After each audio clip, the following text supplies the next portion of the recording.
Tension কি নিয়ে সেটা তো বুঝতে পারলাম না আসলে। আমার কোনো টেনশন নেই। তাহলে এটা আপনি উল্লেখ করলেন। পরীক্ষায় আমাকে আমি আমার দায়িত্ব অর্পিত দায়িত্ব আমি যথাযথ পালনের চেষ্টা করি।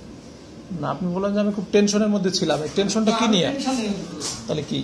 আমি টেনশন না, ঘরমুক্ত অবস্থায় ছিলাম, আমি তো বলেছি টেনশন, আমার কোনো টেনশন।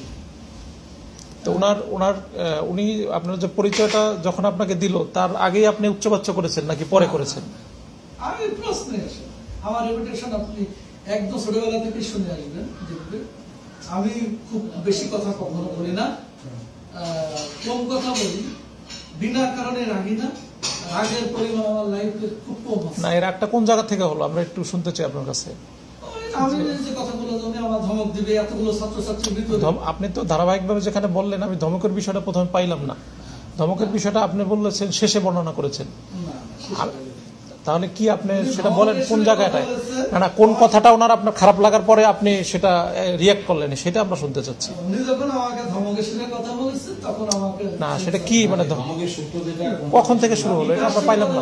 জানেন আমি এই কথা বলছি অবশ্যই বলছি স্যার। আপনি কার সাথে কথা বলছেন? না আমি এই কথা কারোর সাথে বলি যদি আমার ছাত্রছাত্রী এটা শুনেছে এবং আমি সঙ্গে সঙ্গে সেটা আমি কপি আউট করছি, নিতে পারবো। আচ্ছা আর ওনার পরিচয় পাওয়ার পরে আপনি রুম থেকে বের করে দেওয়ার কোন অধিকার আপনি রাখেন? না আমি বলছি আপনি বাইরে যান। না না এটা এই একটা জায়গায় আপনি ক্লিয়ার করেন।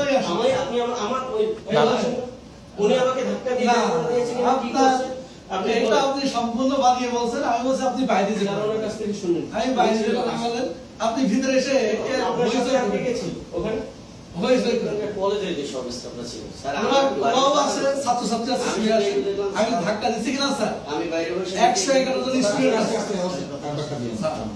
4 জন ইনভিজিলেটর আমি বাদে আর 3 জন আছে, আর 111 জন স্টুডেন্ট আছে।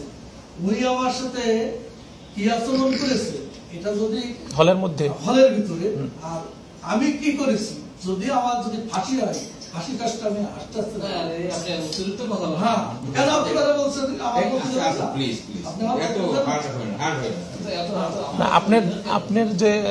আপনার যে দায়িত্বটা আর একজন ম্যাজিস্ট্রেটের দায়িত্ব, এই দুইটা দায়িত্ব আপনি পড়েছেন কি লেখা আছে সেখানে? আমার তো ওই পড়ানোর দায়িত্ব এখন এই ব্যাখ্যা আমি তো বলবো না। আমি বলেছি অল ইন অল আমি কথা শুনেন আপনি না ওনার কথা শুনেন যে উনি সেই ব্যাখ্যা বলবে না। আপনি কোন দেশ থেকে আসছেন? না আপনি কোন দেশ থেকে আসছেন? আপনি ব্যাখ্যা পড়বেন না, বলবেন না, আপনি জানবেন না। এই যে দুইটা দায়িত্ব সম্পর্কে আপনার আইডিয়া আছে কিনা? আপনি অল ইন অল ঠিক আছে, আমি আমার কথা শোনা না, কিন্তু সেখানে যদি আমি যাই, উনি যদি আসে বা আমার কথা শোনেন না, যদি দায়িত্ব করতে পারি কিনা একটু পরে করেন, একটু পরে করেন, ওনাটা শেষ করুক। হ্যাঁ প্রিন্সিপাল সাহেব বলেন। তো দায়িত্বপ্রাপ্ত যদি কেউ আসে সেটা তো আপনার আমাদের কে আসবে, কোনো মেহমান আসবে না। আপনি তো বিসিএস অফিসার, আপনি বিসিএস কর্মকর্তা, আপনার তো মানে এমন ভাবে বিহেভ করতে হবে যে আপনি কাউকে দোষারোপ করবেন না, আপনার উপরে দোষারোপ না করবেন, আপনার বিহেভ করতে করতে হবে না। আপনাকে যে সরিয়ে দিতে বললো এটা কি উনি বলতে পারে কিনা আপনাকে? অবশ্যই। আর আপনি সেটা ক্যারি আউট করতে বাধ্য কিনা এটাকে শুনি আমি, তারপর হলো কথা। ক্যারি আউট এটা আমি নিজেও করতে পারি, আমি লোকদেরও করাতে পারি, যেটাই হোক আপনি সেটা ক্যারি আউট না। আমি এই দুইটা পয়েন্ট আমি ওনার কাছ থেকে জানি, আর কিছু আমার জানার দরকার নেই। ওই সময় আমার রুমে যেহেতু বলেছি পরে দেবো, এই কথাটা লেখা আছে যে পরে দেবো, কারণ কি যেহেতু আমার রুমটা দেখতেছি আমি আর ওরা সিগনেচার করছে, পরে দেবে। একটা জিনিস অবজার্ভ করছি আমি, কাছাকাছি দুটো স্টুডেন্ট, আমি তাকে ফিস করে বললাম ভাই দুইটা ক্লোজ স্টুডেন্ট ক্লোজ সাধারণত দুটো কর্নারই থাকবে, আপনি একটু পরে এইমাত্র আপনি স্বীকারও করছেন সবার সামনে যে পরে দেবো। আমি বললাম আমি পরে দেওয়ার পর আমি একটু থামছি, কিন্তু পরে কতক্ষণ, আবার বলছি কখন দেবেন, বলে যে আপনার ইচ্ছা হলে আপনি দিতে পারেন না, আপনি আমাকে কেন বলেন? এইভাবে আমাকে পুরো ধমক দিয়ে কথা বলতে চান। আচ্ছা এই ডিউটিটা কার আসলে? স্টুডেন্ট সরিয়ে দেওয়ার ডিউটিটা কার? আমি আপনার কাছ থেকে শুনি। আপনার ডিউটি। আর এই ম্যাজিস্ট্রেট সাহেবের ডিউটি কি? যদি সে দেখে না যে যেখানে দুইজন ক্লোজ হয়ে বসে আছে বা কিছু যদি সে দেখে, সে কি করতে পারে? সে নিজে হাত দিয়ে সরাই দিবে না আপনাকে বলবে? কি হতে পারে? আপনাকে বলতে পারে। হ্যাঁ আপনাকে, তাই সেটা বলেছে কিনা প্রশ্নটা বলেছে। তা আপনি সেটা সাথে সাথে অ্যাকশন নিতে আপনি সেখানে টায়ার্ড হয়ে গেছেন অথবা আপনার টেনশন ছিল, এইটার চাইতে কি ওই দুজনকে একটা ইনস্ট্রাকশন দেওয়া যে তোমরা সরে বসো, এইটুকু বলতে কি এত অসুবিধা? হ্যাঁ তারা যদি শর্তে দেরি করে, শর্তে দেরি করলে তো আর আপনার সমস্যা। আপনি কথা শুনেন আগে, শর্তে যদি ওই স্টুডেন্টরা দেরি করে সেক্ষেত্রে কি সেটা আপনার সমস্যা নাকি ম্যাজিস্ট্রেট সাহেবের সমস্যা নাকি স্টুডেন্টের সমস্যা? যে বিষয়টা উনি বলছেন, আপনি নির্দেশটা দেওয়ার পর যদি স্টুডেন্ট না সরে তাহলে এই প্রবলেমটা কার? না আমি বলি নাই তো স্যার। না, আপনি তো নির্দেশ দেন নাই। আপনি নির্দেশটা দিলে যদি স্টুডেন্টরা না সরে আপনার কথা মতো, তাহলে সমস্যাটা কার? আমার সমস্যা তখন হবে স্যার। আমি প্রিন্সিপাল সাহেব শুনছেন ওনার বক্তব্য যে উনি যদি নির্দেশ দেয় স্টুডেন্টকে, এই যে সেটাই তো এলোমেলো কথা বলতেছে। আমরা এখানে আমি বলি, হ্যাঁ। এখানে আমার কথা শুনুন। আচ্ছা, আমি কথাটা শুনুন আগে।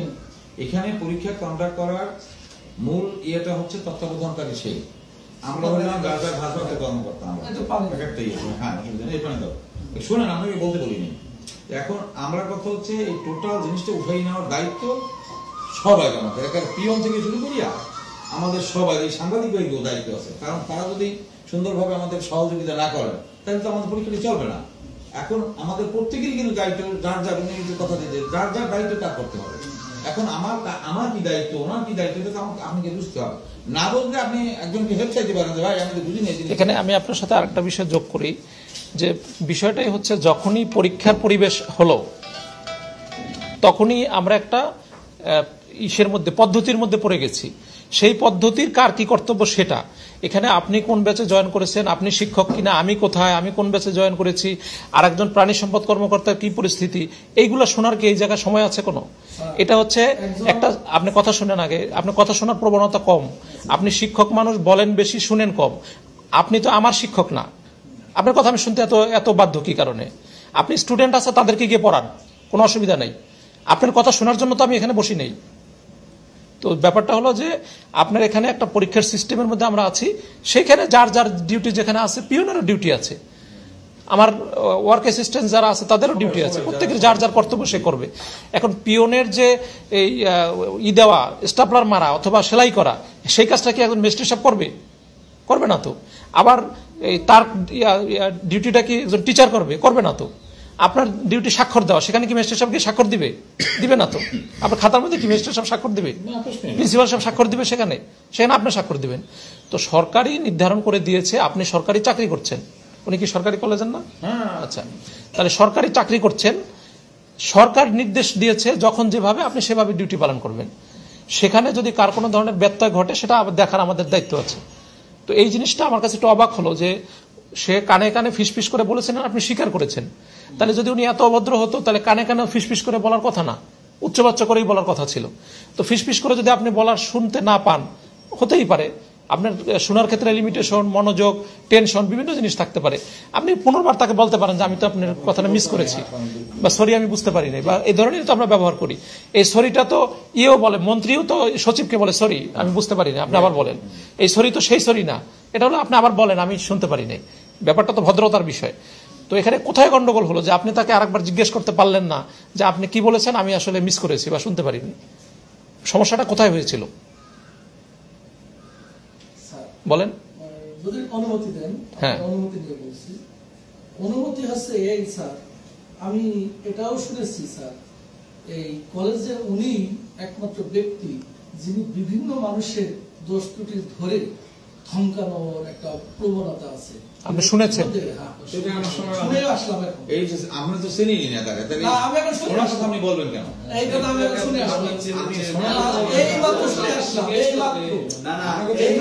এখানে স্টিল নাও না আমি আসলাম না, কোথা থেকে আসছি আপনি আসছেন ওখান থেকে আসছে বক্তব্যের দ্বারা না, বক্তব্যের মাঝে আপনি আচ্ছা আপনি কথা বলেন, আমি স্যারের সাথে কথা বলি।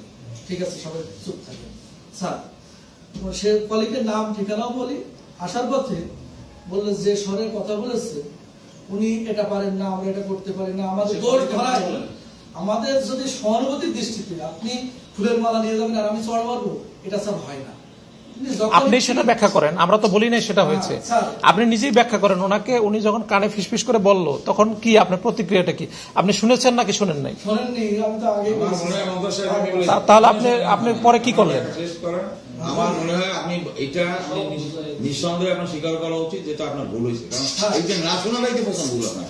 না, আমি শুনে ফেলবো না, এটা তাহলে এটা কি আমি যদি আপনার কানে কানে কোনো কথা বলি তাহলে আপনি কি বলবেন নিমতে কি স্যার আমি কিন্তু শুনি নাই স্যার প্লিজ আরেকবার বলেন। এটা তো আপনি বলবেন, আপনি তো শিশু না। আপনার বাসায় যদি আপনার কাজের ছেলেটি আসতে কোনো কথা বলে, অন্য কথা বাদ দেন, সিনিয়রের কথা বাদ, কাজের ছেলেটি যদি কানে আস্তে আস্তে কোনো কথা বলে তাইলে আপনি কি যদি না শোনেন তাহলে আপনি বলেন না যে এই বলছি একটু তোরে বলো, হয়তো আমি সেটাকে ইগনোর করেছি। না উনি ইগনোর করেছে, এটা ঠিক আছে, ঠিক না, ইগনোর করেছে, ঠিক আছে। আপনি কিন্তু ভুল বলেন।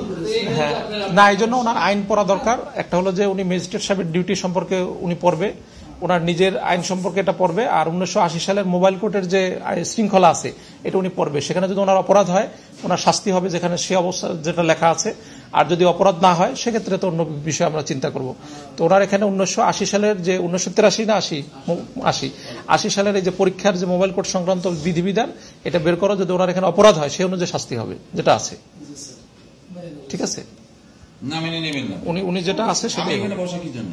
স্যার আপনি এসব যুদ্ধ পাল্টা কথা বলেন। এই যে কথা-